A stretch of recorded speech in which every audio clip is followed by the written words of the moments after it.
구약성경 출애굽기 35장 20절부터 29절까지 말씀이 되겠습니다.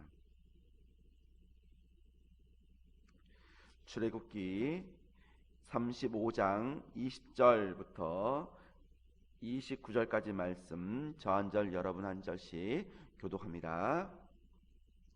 이스라엘 자손의 온 회중이 모세 앞에서 물러갔더니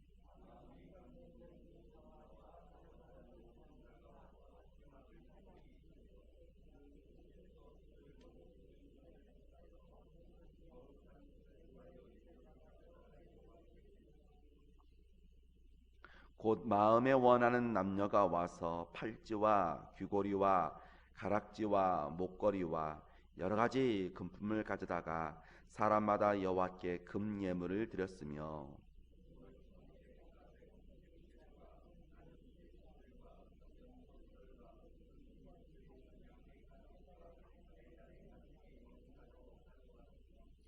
은과 노스로 예물을 삼는 모든 자가 가져다가 여호와께 드렸으며 섬기는 일에 소용되는 조각목이 있는 모든 자는 가져왔으며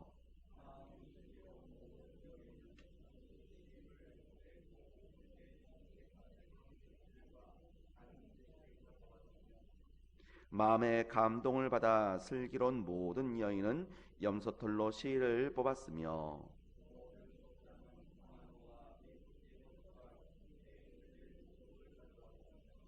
등불과 관유와 분향할 향에 소용되는 기름과 향품을 가져왔으니 마음에 자원하는 남녀는 누구나 여호와께서 모세의 손을 빌어 명령하신 모든 것을 만들기 위하여 물품을 드렸으니 이것이 이스라엘 자손이 여호와께 자원하여 드린 예물이니라.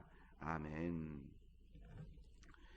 우리는 34장에서 본 바와 같이 모세는 시내산에 올라가 여호와의 영광 임재를 목도할 뿐만 아니라 여호와께서 언약을 갱신하신다는 그러한 징표로 십계명의 거룩한 그 돌판을 들고 이스라엘 회중들에게 돌아왔습니다.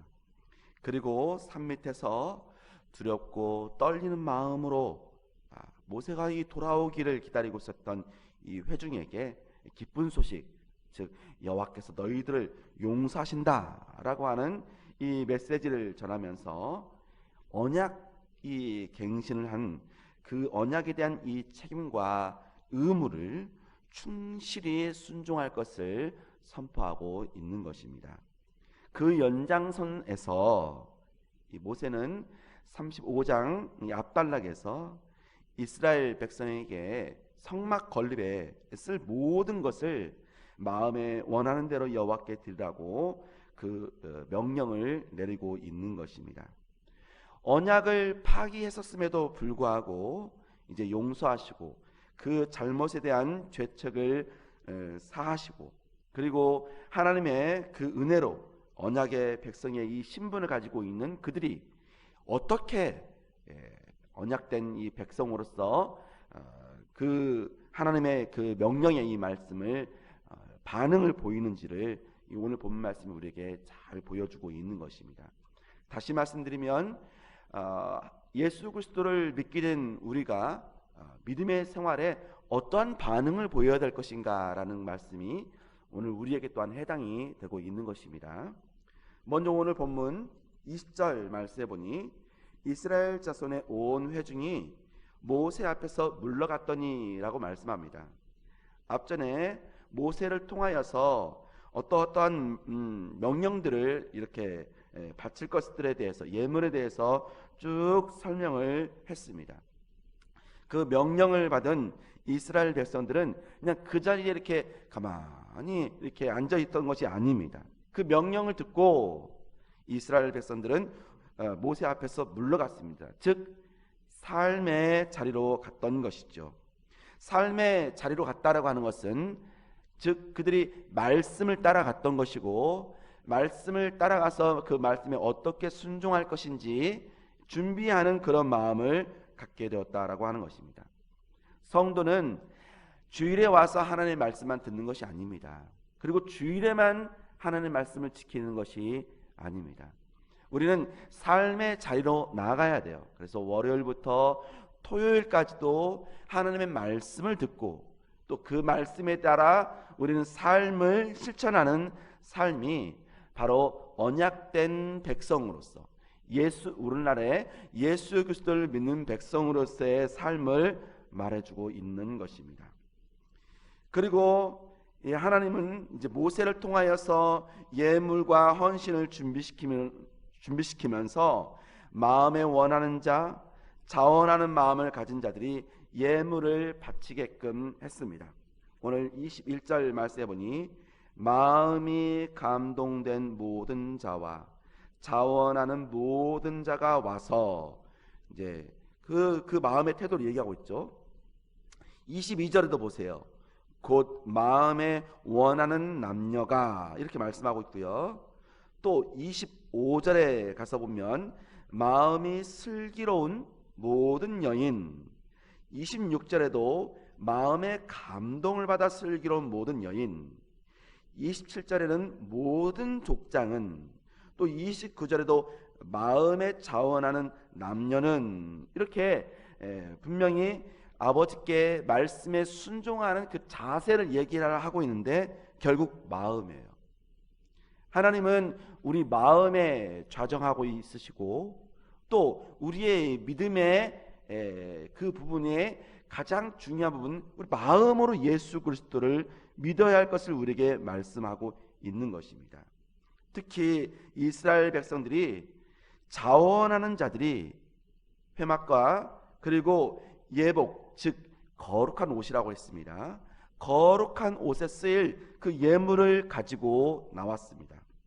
근데 이 예물을 바치는 이 사람들은 소수의 사람들이 아니었어요. 전체 공동체가 다 함께 이루어지는 부분이죠. 어떤 특정 부류의 사람들도 아니고 부유한 사람들이거나 또한 지위가 높은 사람들만이 해당되는 것이 아니었습니다. 하나님께 예물을 드리는, 헌신하는 그런 사람들은 남녀의 구분이 없습니다. 각기 자기의 형편과 상황에 따라서 하나님의 지시한 일에 참여했습니다.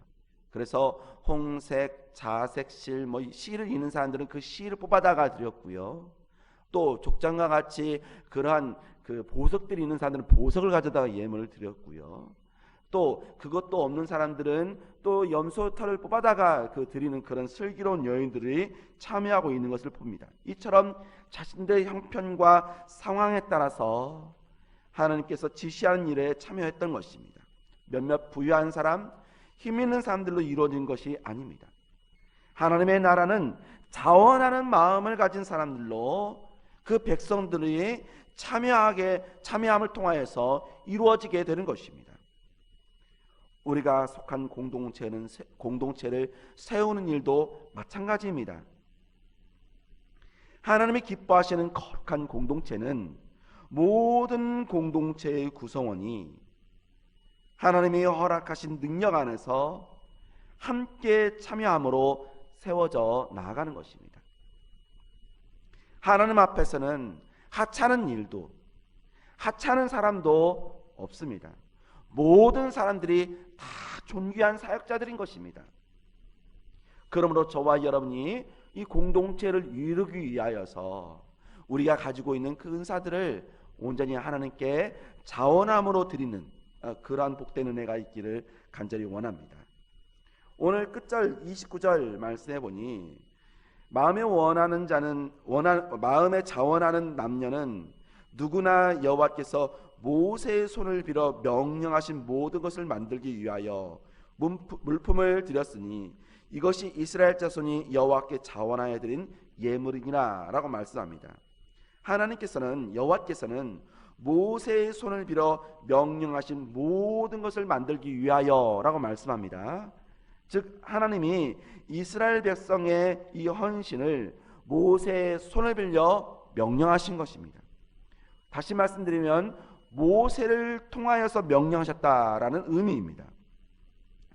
이스라엘 백성은 이 모세가 하나님의 뜻을 전하는 이 중재자라는 사실을 인정해야 하는 것입니다.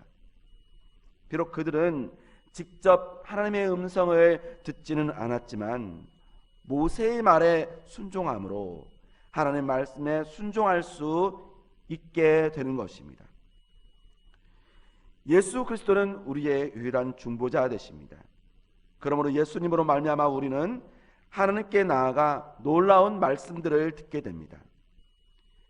예수님의 말씀에 순종하는 것이 곧 하나님의 말씀에 순종하는 것이고, 예수님의 말씀을 따르는 자들이 곧 하나님의 말씀에 따르는 자들인 것입니다. 예수님은 하나님을 보여달라는 빌립에게 나를 본 자는 아버지를 보았거늘이라고 요한복음 14장 9절에 그렇게 말씀하셨습니다. 하나님을 기쁘시게 하는 성도의 삶은 오직 예수 그리스도를 통해서 가능한 것입니다. 결론입니다. 모세의 명령을 듣고 자원하는 마음으로 순종하는 이스라엘 백성을 통하여 회막이 건설되는 준비를 하고 있는 것입니다. 우리는 예수 그리스도의 이 말씀을 듣고 기쁘게 그 말씀에 순종함으로써 예수님이 약속하신 하나님의 나라가 우리 가운데 이루어지는 것을 경험할 수 있는 것입니다.